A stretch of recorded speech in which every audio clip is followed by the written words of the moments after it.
of people. We have the higher class, we have the lower class, middle class, working class, all that. And to make all these people into one little division. Equal. Yeah. Everything is equal under that system. Is that what wouldn't necessarily work, because while all men are equal, all their possessions and some skills and et cetera are not equal. And so the Soviet Union tried to just take away all personal properties. You know, you were just blank, basically. You were nothing but, me and you were the same. Even though we're quite different people, in their eyes, we're the same. We're not individual. And something like that isn't really a smart idea to do for a country, because people are individuals. And to try to classify them into one small division doesn't really make sense, because you cannot classify all people into one thing. Just like if I go into a building and I say everyone in here is middle class, that wouldn't be true, because everywhere you go, you'll have lower class, higher class, middle class, things like that.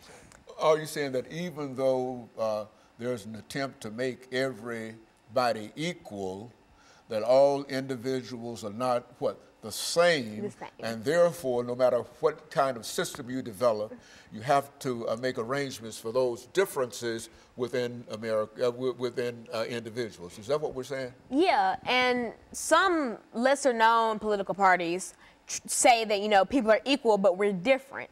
And that's true. No man is worth more than the other, yet we just have different skills. No, we're not the same. Like me and you, we both deserve the same things, deserve the same treatment, but we're not the same. We're not on the same levels. And that's kind of what the Soviet Union wanted to do to all the Russian people. Like the capital city for the Soviet Union was Moscow, and that was also the largest city. And this was Russia. The biggest country in the Soviet Union was Russia. And so I'm kind of focusing in on Russia because of the Russian Revolution. And so in making all those people the same, it didn't really work out. And so, but here's a surprising fact. After 1917, once the revolution started, once it ended, this was 1922 at this point. That's when the Soviet Union really came into power and was classified as an actual party.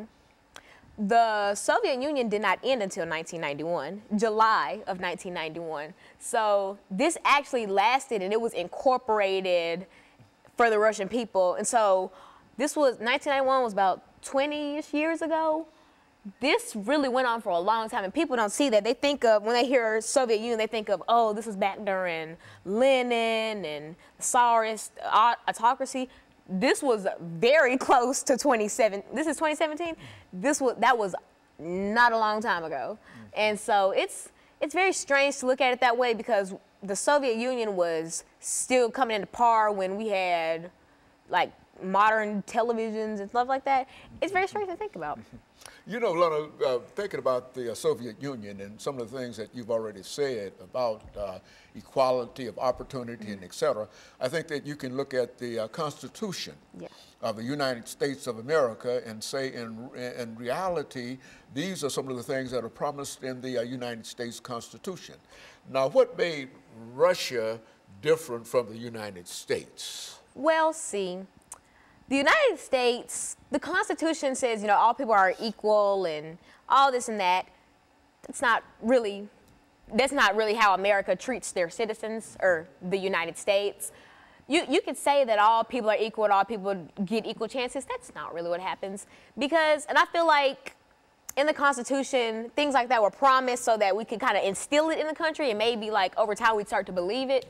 But that has yet to happen, because we still have hate crimes and hate groups and KKK and things like that. And so up until we actually start to instill the things that the Constitution says, like black people have the right to vote, but there are still voting centers in predominantly black cities that get burned down because black people are trying to vote.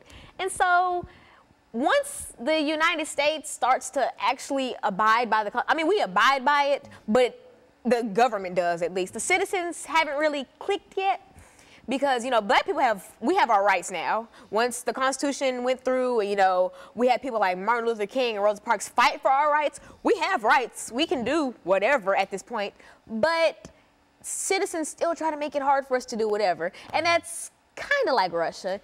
you have the right to, but you won't really be able to. Alana, over these last few seconds that we have here, and perhaps we might be able to pick this up during the last segment, that when we talk about equality and rights and political rights and et cetera, we're essentially saying that both those things could apply to the United States as well as Russia.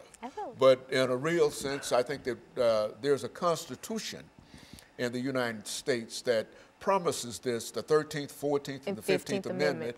And I think that in a real sense, Russia, the United States has moved closer toward the implementation and the recognition of these rights more so than Russia or the Soviet Union. And of course, we're going to take our second commercial break, and we'll be back with our audience following this very, very short commercial break.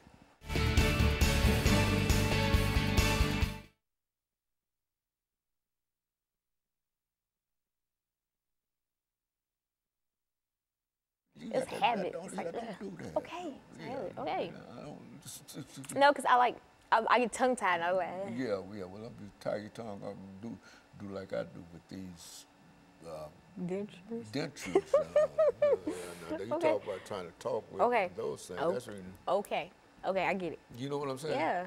But you're doing excellent. You're doing really well.